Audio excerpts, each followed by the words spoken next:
Hello, जय हिंद guys. Welcome to my channel still chasing.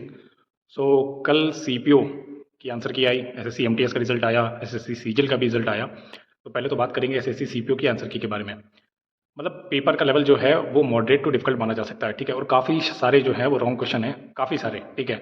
अब फाइनल आंसर की आएगी तब पता चलेगा कि एसएससी ने किन क्वेश्चन को ट्रू माना है, जेन्युइन माना है, किन क्वेश्चन को एज जैसे हैं वैसे रखा हुआ है। तो अब बात करेंगे जो अभी चल रहा है कट ऑफ की सीआरपीएफ के लिए कितनी है, सीबीएसएफ के लिए कितनी हो सकती है, कितनी मिल सकती है। देखो भाई, पहली बात तो ये कि सीपीओ एक डिफरेंट गेम है, ठीक है। किसी के मान लो 170 है प्री में और मेंस में वो 180 लाया, लेकिन अभी मेडिकल भी बाकी है, ठीक है। वो मेडिकल वो अगर मेडिकली अनफिट हो जाता है तो उसकी कहानी वहीं से खत्म हो जाती है, ठीक है। तो अभी भी इस चीज़ को कंसीडर नहीं कर रहे हैं लोग और कट ऑफ बता रहे हैं। तो अभी कट ऑफ प्रेडिक्शन करना इम्पॉसिबल सा है। क्यों? क्योंकि अभी सीपीओ में कुछ बंदे सेलेक्ट हुए हैं, एसएससी एमटीएस में कुछ सेलेक्ट हुए हैं, एसएससी सीएचएसएल में कुछ सेलेक्ट हुए हैं, ठीक है। तो वो जो है वो एग्ज़ाम जो अपना मेडिकल टेस्ट है और डॉक्यूमेंट वेरिफिकेशन है उनको स्किप करेंगे, ठीक है। सीजीएल की ज्वाइनिंग लेंगे, एमटीएस की ज्वाइनिंग लेंगे। तो काफ़ी सारे फैक्टर हैं कि पहला तो ये कि कुछ जितने भी मेडिकल के लिए बुलाए जाएंगे उनमें से ऑलमोस्ट 60% अटेंडेंस रहेगी।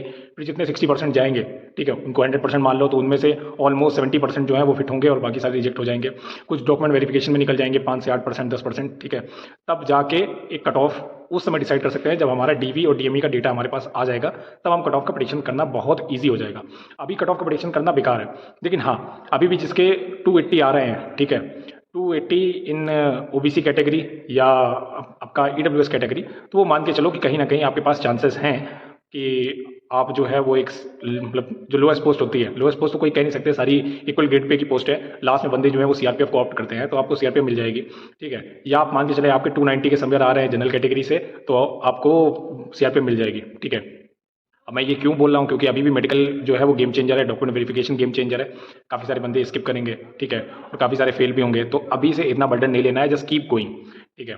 उसके अलावा 2025 की जो तैयारी कर रहे हैं सीपीओ वाले, वो देख लो कितना नेक टू नेक कॉम्पिटिशन है, ठीक है, बहुत ज़्यादा नेक टू नेक कॉम्पिटिशन है। तो आपको तैयारी भी उसी हिसाब से करनी है। सीपीओ प्रीलिम्स में आपको इतना अच्छा स्कोर करना है कि फिर मेंस में थोड़ा सा अप एंड डाउन होता है तो फिर उसकी परवाह करने की जरूरत नहीं है।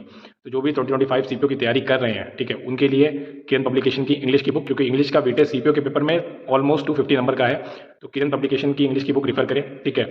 एआई इनेबल्ड बुक है, प्रीवियस ईयर मल्टीपल क्वेश्चन अभी सीजीएल के टियर 2 जो कि 18 और 20 जनवरी तक था वहाँ तक अपडेटेड है। इसके अलावा आप किरण पब्लिकेशन का वो जो बुक है उसमें स्क्रैच कार्ड मिलता है, उस स्क्रैच कार्ड से आप कूपन कोड जनरेट करके और आप ऑनलाइन मॉक वगैरह भी दे सकते हैं। तो जस्ट रिफर दिस मटेरियल जो कि अभी काफ़ी ट्रेंडिंग है। इसके अलावा टेक्स्ट बुक जो है वो होली की सेल लेके आ गया है, जिसमें आपको टेक्स्ट बुक का पास प्रो सिर्फ और सिर्फ 395 का मिल जाएगा, और पास प्रो मैक्स जो है वो डिस्काउंटेड प्राइस में 483 का मिल जाएगा। 2 दिन की सेल लेने वाली है, 13 एंड 14 फरवरी। अगर आप यूज़ करेंगे मेरा कूपन कोड स्टिल, तो आपको 12% का एडिशनल डिस्काउंट मिल जाएगा। तो प्लीज़ चेक द लिंक। उसके अलावा टेक्स्ट बुक काफ़ी रिलेवेंट प्लेटफॉर्म है, अपडेटेड क्वालिटी कंटेंट और updated mocks as per previous year trend, ठीक है, ये बनाते हैं। तो जस्ट रिफर दिस मटेरियल जो कि आपकी प्रिपरेशन को बहुत सारा ज़्यादा बूस्ट करेगा।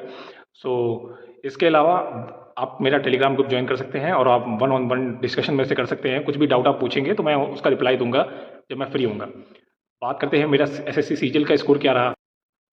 मुझे एसएससी सीजीएल में कौन सी पोस्ट मिली, तो भाई 308 मार्क्स थे, ठीक है। नॉर्मलाइज कुछ हुआ होगा, अभी तो आंसर की आने के बाद पता चलेगा। तो मैथ मेरिट आउट हो गया, शायद डीएसटी टाइपिंग टेस्ट में प्रॉब्लम हो गई होगी, क्योंकि मेरे की स्ट्रोक आए थे 2036 और ऑलमोस्ट सबके 2058 2062 इतने की स्ट्रोक थे। तो प्रोबेबली वही एक रीज़न होगा कि मेरा सीजीएल में इस बार नंबर नहीं लगा। बट उस तो क्या हुआ, कीप गोइंग, कीप प्रिपेयरिंग। जब तक आपको लग नहीं जाता कि आप इस चीज़ में फिट नहीं बैठते हो या ये चीज़ आपको मिल नहीं जाती, तो just keep going, keep preparing. ऐसा उदास होकर बैठने से कोई मतलब नहीं बनता, ठीक है।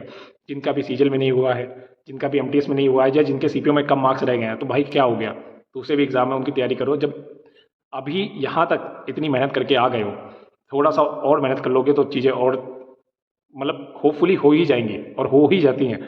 लोग काफ़ी तैयारी करते हैं, पहले अटैम्प्ट में नहीं होता, दूसरे अटैम्प्ट नहीं होता, बट अल्टीमेटली कहीं ना कहीं हो ही जाता है किसी ना किसी अटैम्प्ट में। तो just keep going instead of thinking, just do the things, just perform the thing, execute them in the ground level, ठीक है। तो जो भी सीपीओ सीजीएल 2025 की तैयारी कर रहे हैं, ऑल द वेरी बेस्ट। और अभी से भी सीपीओ वाले अभी से कट ऑफ प्रेडिक्शन करना बेकार है, ठीक है। मैं अभी बोल रहा हूँ, अभी 280 सीआरपीएफ मिलेगी नहीं मिलेगी ये सब कहना बेकार है। मैंने एक सेफ स्कोर बता दिया, ठीक है, वो आपको मिल जाएगा। वो उसमें कॉन्फिडेंट रहिए। क्यों? क्योंकि अभी मेडिकल जो है वो काफ़ी बड़ा गेम चेंजर है। अटेंडेंस भी रोल प्ले करेगी, उसमें मेडिकल रिजेक्शन, डॉक्यूमेंट वेरिफिकेशन में रिजेक्शन, काफ़ी सारा रोल प्ले करेगा। सीपीओ का गेम सीजल से बहुत ज़्यादा डिफरेंट है। So stay strong, keep preparing and don't forget to subscribe still chasing. Okay bye, जय हिंद।